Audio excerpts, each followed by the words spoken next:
And we're back. So at that exact moment when I mentioned that the scriptural tradition suggests that time, if not space, is infinite, the power cut out. So that was fun. Yeah, the power cut out for my whole house, and it's back now. So I will continue, and hopefully you guys can rejoin. I don't know how to. Maybe I need glasses that have non-reflective lenses or something. So you get this glare reflecting from the screen and the lights. Okay. So I answered that question about Parameśvara being embodied as the whole universe or as the whole multiverse. And there are, again, other names for that principle, not just Parameśvara. So lastly, the questioner had asked, what about its gender? There's no gender for the absolute, of course. It wouldn't be the absolute if it had a gender, would it? Because gender exists only in distinction to other genders, and sex only exists in distinction with and complementarity with the other sex. So, yeah, the absolute, of course, could not ever be gendered, and it could not ever have just one name, for that matter, as well.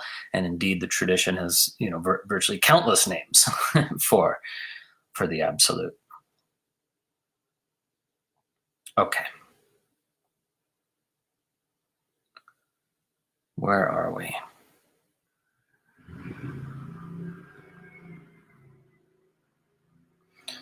Okay, somebody asks, will online retreats like the upcoming Mahavidya retreat continue to be an option for those of us who choose not to travel, even when or if some travel restrictions are limited?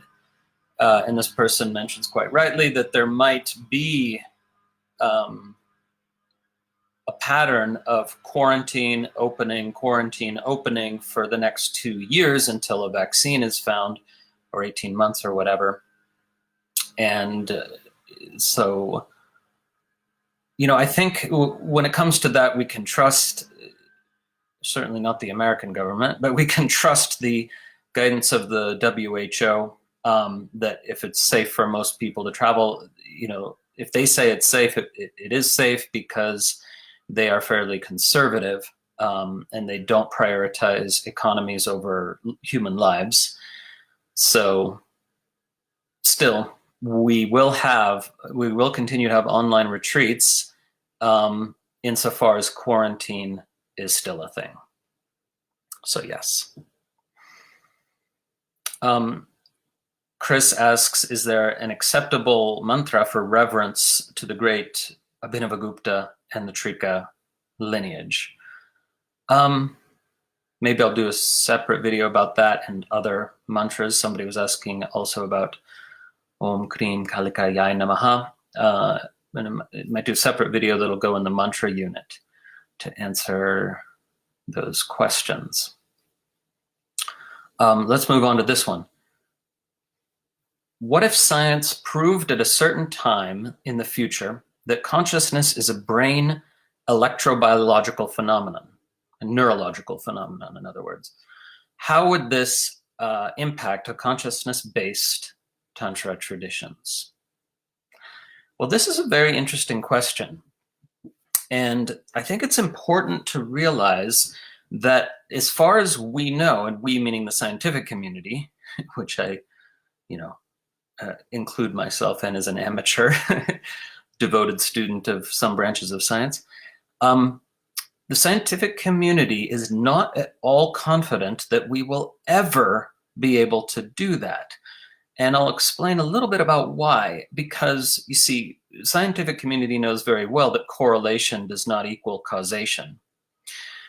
And that, for example, we can analyze the brain states of those who have mystical experiences of the presence of God or an almighty presence, or some type of amazing vision or phenomena that's mystical of one kind or another. And in some of these visionary experiences, DMT is involved, the endogenous DMT of the brain.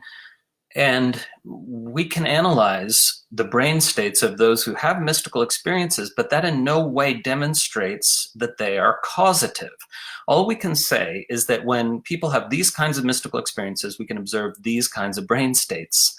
And when people have those kind of mystical experiences, we can observe those kind of brain states. And that causes people who are fundamentally materialistic in their philosophy, meaning they believe only material reality is ultimately real or causative, they then wrongly conclude, oh, look, scientists have now proven it's just neurochemicals in the brain.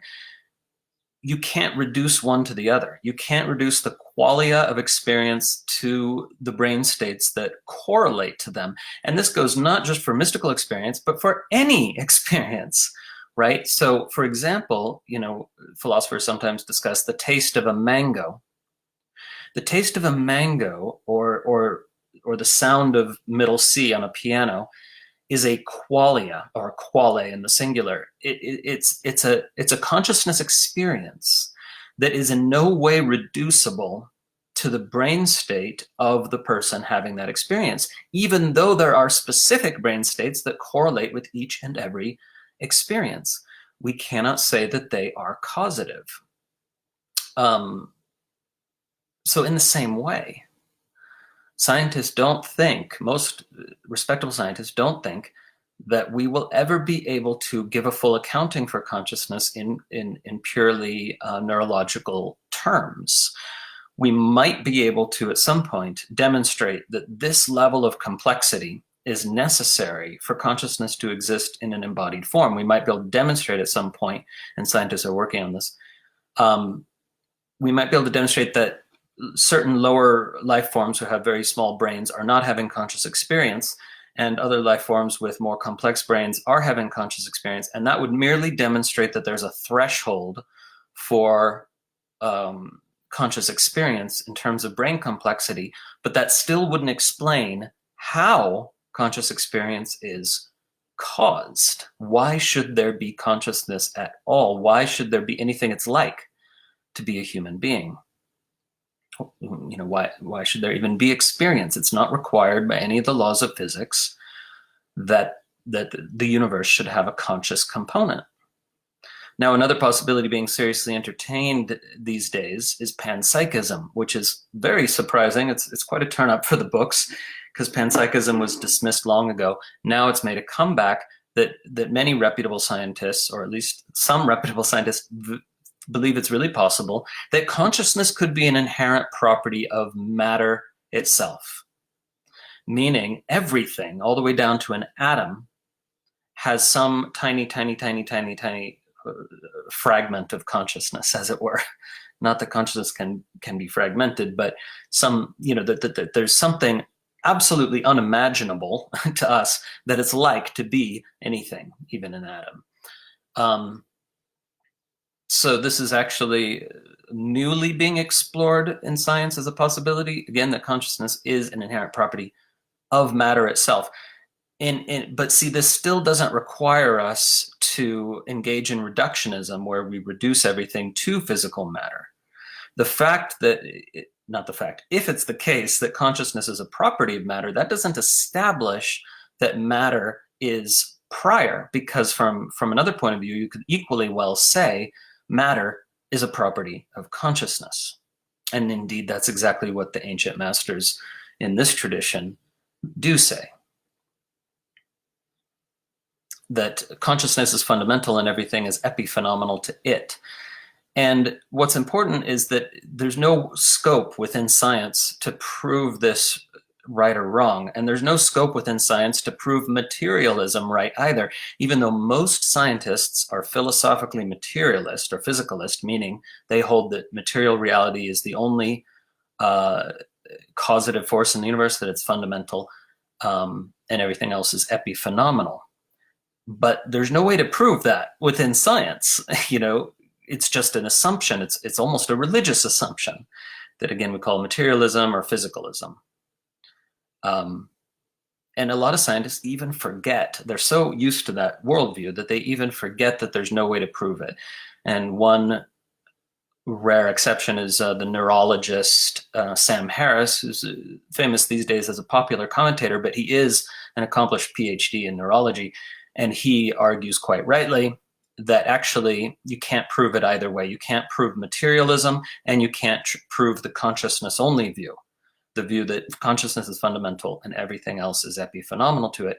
You can't prove either one, and you can't disprove either one. So this is the realm of philosophy and spiritual experience, not the realm of science. Okay, so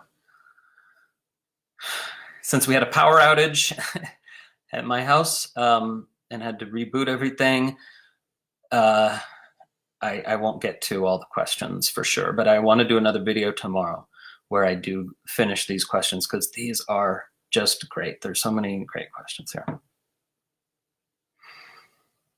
Okay, Felipe says, considering the 5 aspects of consciousness, creation or emission, preservation or stasis, dissolution or reabsorption, revelation and concealment, usually in the other order, concealment and revelation, is it right to affirm that we as humans have a limited or contracted capacity in the first 3, but an unlimited capacity in concealing and revealing our true nature to ourselves? Like creation, for example, we can reproduce, but we can't create a different form of life. Our capacity to maintain is limited to our lifetime, and our capacity to dissolve is bound to the limitations of our physical and mental power. But according to my understanding of the tradition, recognition or revelation and concealment or forgetting of our true nature is available all the time, and it's unlimited in a sense, right? Yes, perfectly correct. As embodied beings, there are limitations on our powers of creation, preservation, and dissolution, but theoretically not for concealment and revelation. And indeed, we see and have seen that some human beings are so utterly concealed, meaning to say so utterly cut off from their true nature, that they're capable of the most horrific acts, like genocide. They're not only capable of these acts, they don't see anything wrong with them. They think that what they're doing is perfectly justified. So that is a pretty deep state of concealment. Again, concealment here is a synonym for being unaware of your true nature, or even cut off and alienated from your true nature, totally inhabiting your conditioned self with no access point to your true nature. But the good news is that means that the flip side is also true. There's virtually no limit to, or perhaps there is no limit to, the degree of revelation of our innate divinity, even within this embodied context. And it's not the sort of thing that's achieved and then done. It's ever unfolding, this process of the revelation of our true nature. Okay.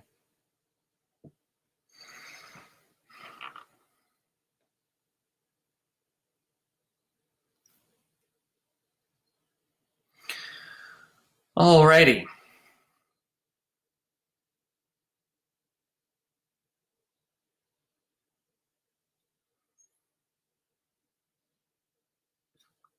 Next question. Where is it? Okay, Whitney Wheelock, friend of mine, former senior teacher at an ashram in that's now in Copenhagen, and now he's here in Colorado, I believe. Lovely fellow. Met him here at my house. He started a thread which is very much worth exploring, and which we can't get into. I can't get into in any depth right now, but I wanted to at least touch on it. And he says, my understanding is that the non-dual Shaiva Tantra system gives us tools to realize that there is no liberation.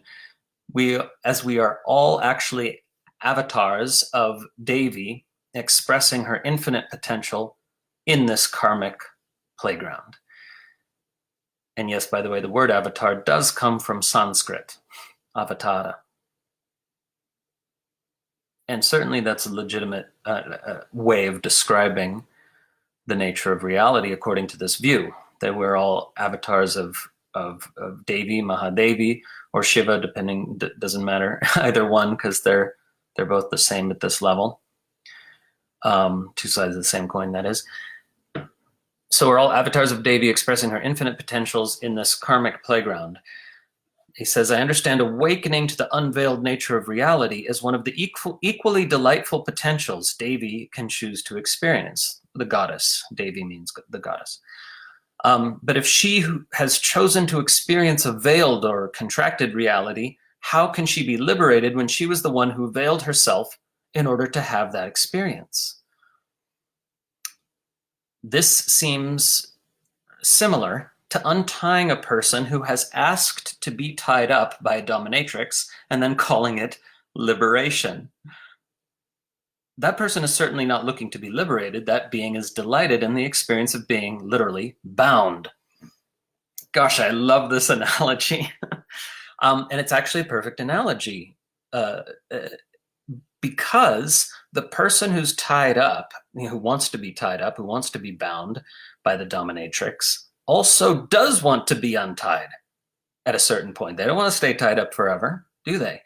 So it is a great analogy because that person has the capacity to enjoy being bound.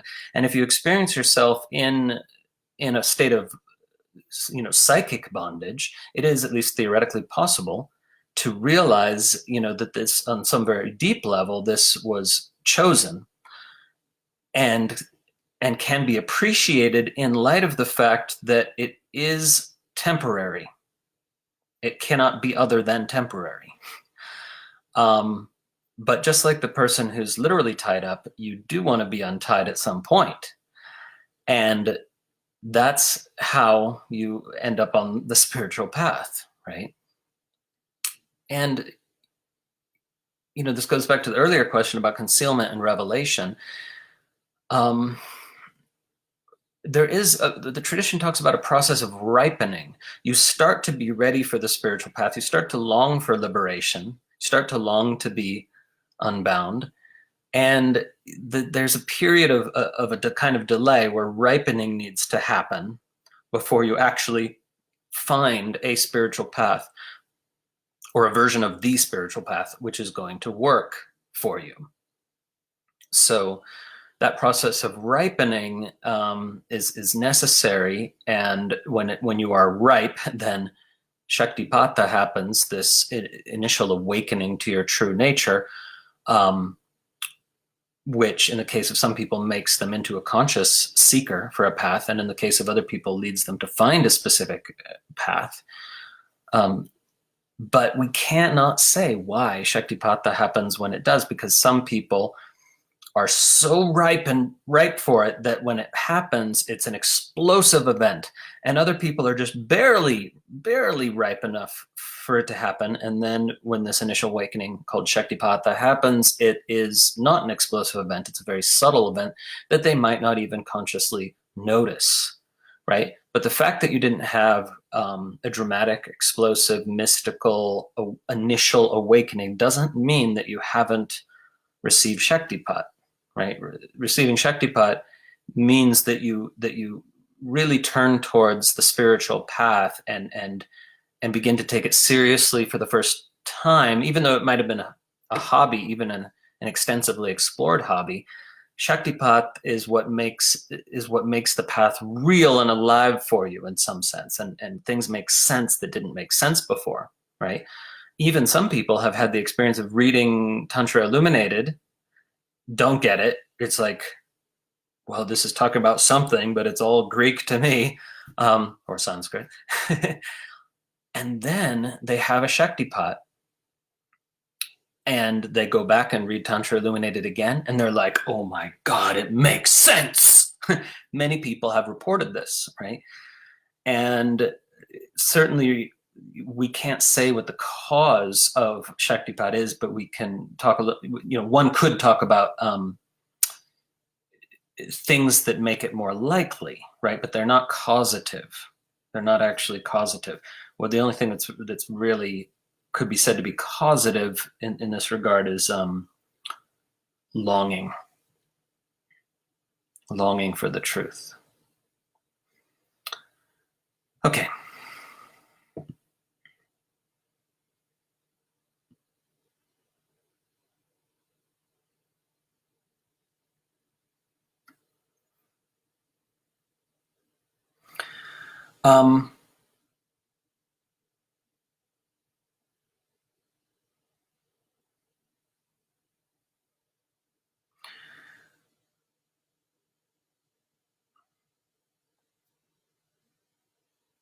So there's a lot more to Whitney's question that I won't address now, perhaps in the thread or perhaps tomorrow.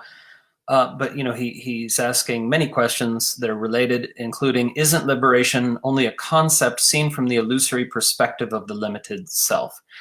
Well, yes and no. And the Vijnana Bhairava Tantra addresses this exactly. It says, on one hand, liberation is an illusion, in the sense that bondage is an illusion. You're never really bound, but you experience yourself to be bound. And insofar as that's the case, liberation is not an illusion, right? And it's an experiential paradigm shift. And if it really happens, you can get little tastes of liberation, but if full liberation really happens, it's a radical paradigm shift from which there's no possibility of going backwards. By definition, okay? If you end up back where you were before, that wasn't liberation. It was just a very convincing simulation thereof. So liberation is real as a paradigm shift, but not real in the sense that nothing has actually changed in the nature of reality. But the paradigm within which you experience reality has indeed shifted. That's not an illusion. But it is true that from the point of view of the absolute of Mahadevi or Parameśvara, everyone is already free, because even the people who are experiencing bondage and suffering are merely enacting their freedom to experience that, which is not a very satisfying thing to hear if you're in the middle of it, of course. But nonetheless, it remains true that there's no force, there's no outside force forcing you to remain in bondage. It's only you. But some people who are experiencing bondage, meaning they're bound into the cycle of suffering, they can't see a way out. They legitimately can't, even though there's really no external force keeping them there. And so they deserve compassion, of course, and empathy.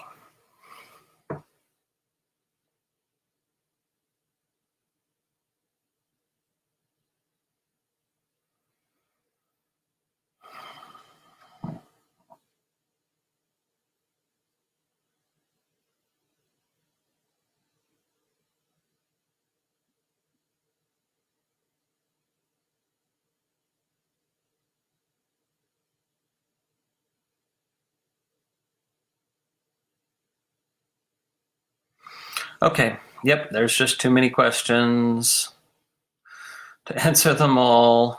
I'll just do a couple more. I need to go to another appointment, but again, Shiva willing, I'll make another video tomorrow on more of these questions.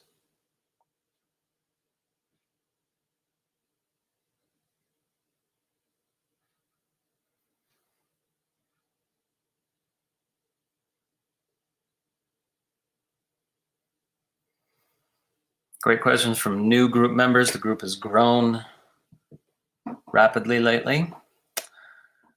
Welcome, everyone.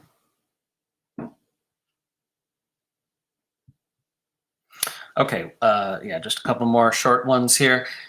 Mike Betts says he brought up the subject of of strengthening the energy body with his Buddhist teacher, who made a point, which is that strengthening the energy body could have a tendency to become an egoic practice, a bit like muscle training, and thus could have a counterproductive edge in terms of the ultimate goal of breaking through the ego illusion. Just wondering your thoughts about this.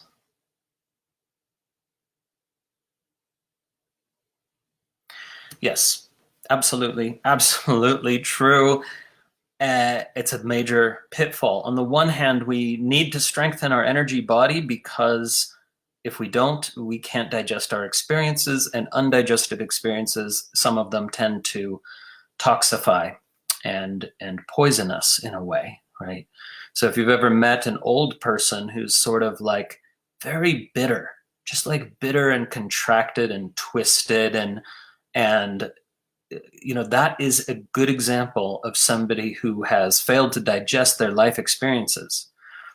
And you don't want to be like that, do you? So you want a strong energy body. People today, on average, tend to have very weak energy bodies. They tend to not be able to handle difficult or traumatic experiences that our ancestors handled way worse than.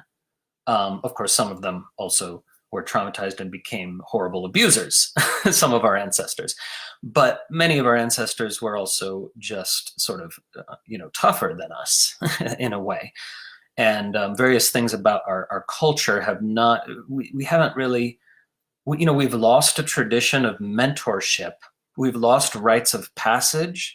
And the archetype of the wise mentor, which used to be a figure in everybody's life in the ancient world, well, almost everybody, is now virtually absent. People have largely turned away from the church. They don't have those mentors, and people find mentors wherever they do. But young people growing up don't have inspiring examples of people with strong energy bodies, right? And so they don't orient towards developing them. And it's a real tragedy, because then it means a lot of people can't digest their experiences. And if they can't, they either throw them up on others in the form of blame. Look how much blame there is these days in our society. Everyone's blaming somebody. Or they hold their undigested experiences in, or they toxify and slowly poison you, making you an embittered, twisted person. Who has very little access to true love and empathy. That's one sign of being poisoned by your undigested experiences. That person doesn't have a full, free flow of love and empathy. You don't want to be like that, right? So when we say strengthening the energy body, we're also talking about, that's the same thing as saying strengthening the emotional body. These terms are equivalent in this context. And on the other hand, exactly as Mike's Buddhist teacher points out, there's a very real danger if your energy body gets too strong that you build an ego around it. And indeed, one of the people I know who has like the strongest energy body out of anyone I know also has one of the most intractable egos out of anyone I know. Of course, this person, doesn't think they have an intractably strong ego.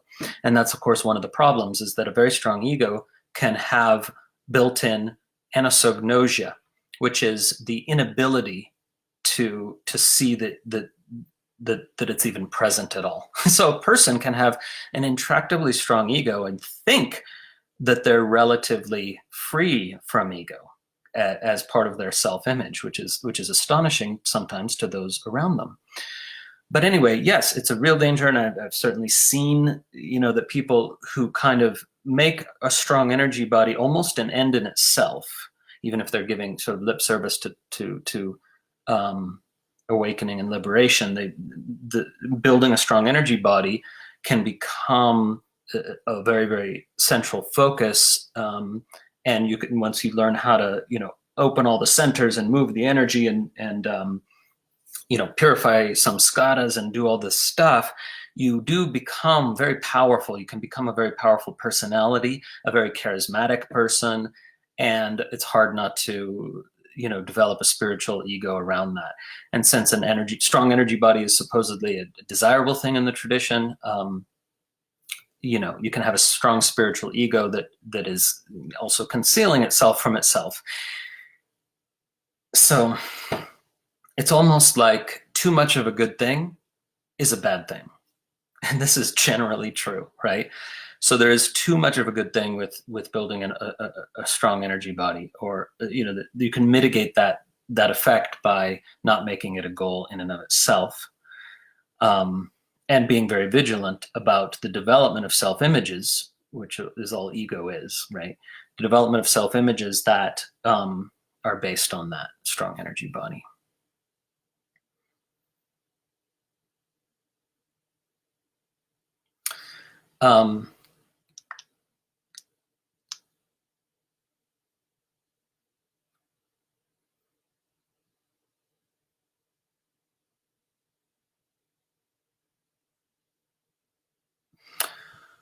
Okay.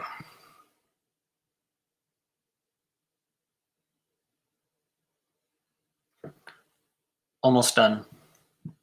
Petter says, I'm participating in your foundations course, and my question is, should you do the practice in the same manner with an awakened Kundalini? The sensations can get pretty strong. For example, in the practice of the central column, central channel, and chakras. Do you have any recommendations for a person with recently spontaneously activated Kundalini? Yeah, it's really simple. Just don't do too much of the strongly activating practices. You've got to moderate. So do the practices that you feel to be grounding, because it's not universally the same person to person. But so yeah, do the practices you find to be grounding. Do a little bit of the practices you find to be activating, but don't overdo it, because yes, indeed, of course, Kundalini can become overactivated, which can take months to get her to calm down or into a more moderate place. So you do want to be careful not to overactivate Kundalini, and you can feel it. You can feel when a practice is activating her, and you're just gonna be like, okay, we'll just do that practice less often or for shorter periods, or both.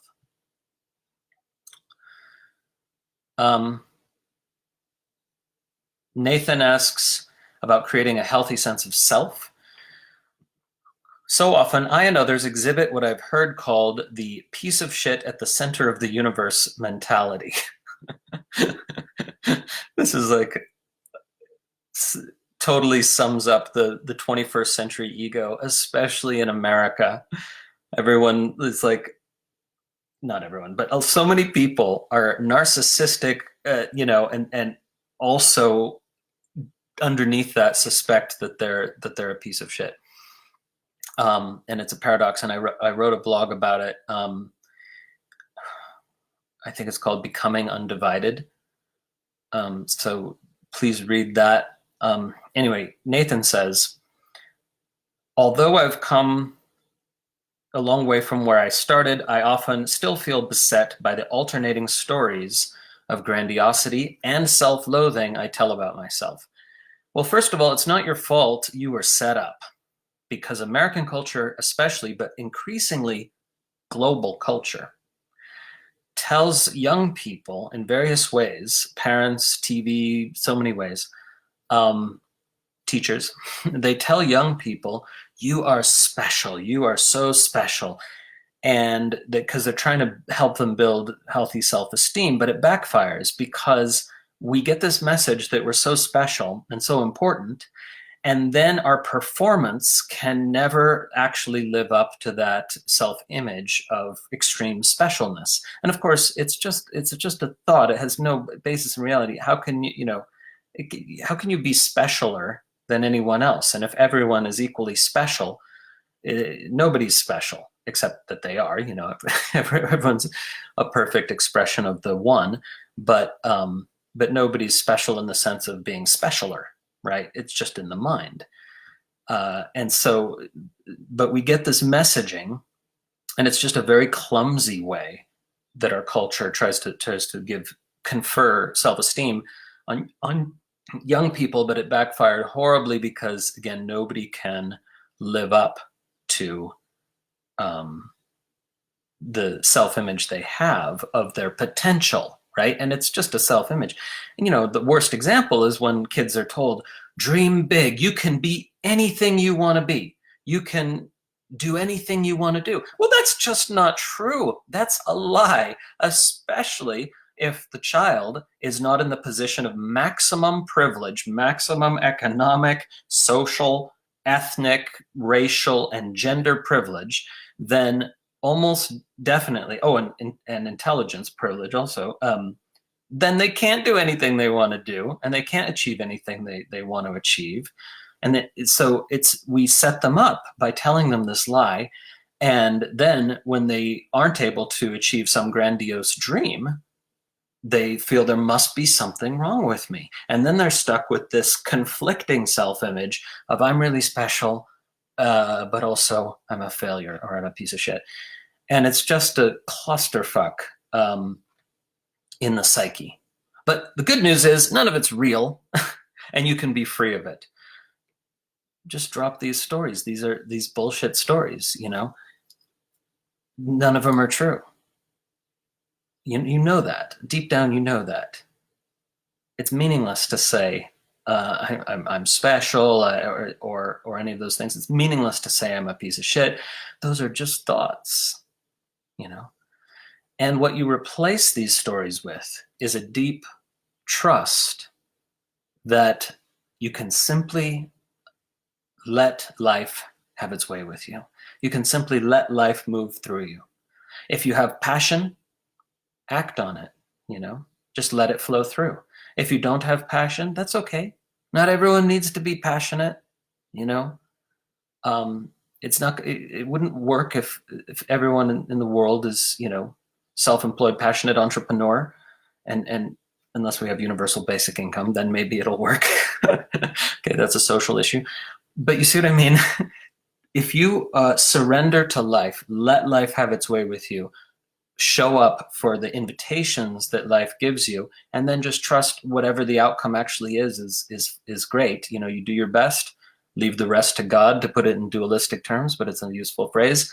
And there's no problem. There's nothing you're meant to achieve. That's just a thought.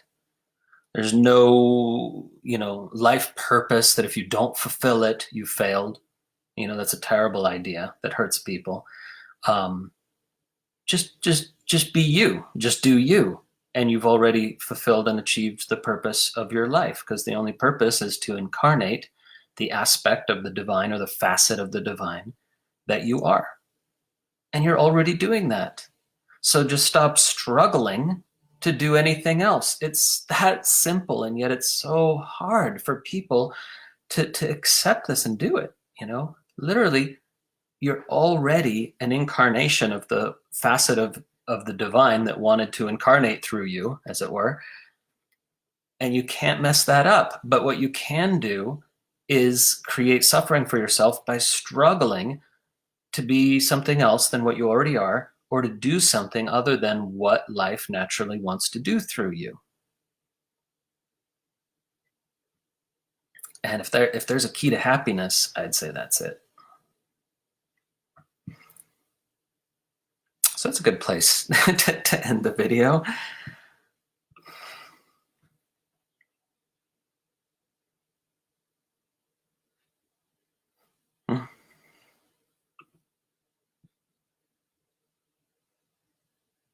Yeah. Yeah, so somebody put the blog, Catherine, thank you, Kat, in the comments here. So read more in that blog. Yeah, and if parents, those of you who are parents, please do what you can to mitigate this problem, because when every kid gets a prize, they're not being prepared for the real world. And the real world is always changing, but as of now and for the foreseeable future, the real world is a bit cutthroat and not everyone gets a prize. And so our teachers in our schools, by and large, with exceptions, are doing a terrible job of preparing these kids for life. And that's what they need most of all, because life, if anything, is likely to get more challenging in the future.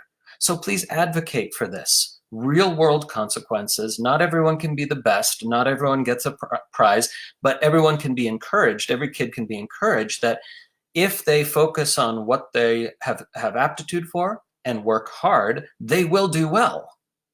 And in life, you know, this is of course just assuming do well in the sense of in the sense of our social standards. As far as I'm concerned, if somebody renounces all that and becomes a homeless, wandering mendicant who meditates, they are total success, right? But there isn't much social support for that as a successful mode of life. Anyway. Yeah. Okay. I gotta run. Wonderful to be with you all. Gotta work on my lighting. It's not quite right here, but anyway. Hope you enjoyed that. Maybe we'll do a little more tomorrow. Thanks for all the great questions this week. Thanks for being the best community ever. I'm so grateful for the depth of practice, of questioning, of contemplation in this community. It's mind-blowing. I've been in a lot of spiritual communities, and this is extraordinary what you all bring and how you all support each other in this questioning, contemplation. And please remember that practice is indispensable, right? Because like I said in the part 1 of this video that got cut off, if you don't have practice, you don't have anything that's functioning consistently as a force to open up the scope of possibilities of what you can see. And you can only act on what you can see. So opening up that scope gives wider scope for beneficial action as well. Okay.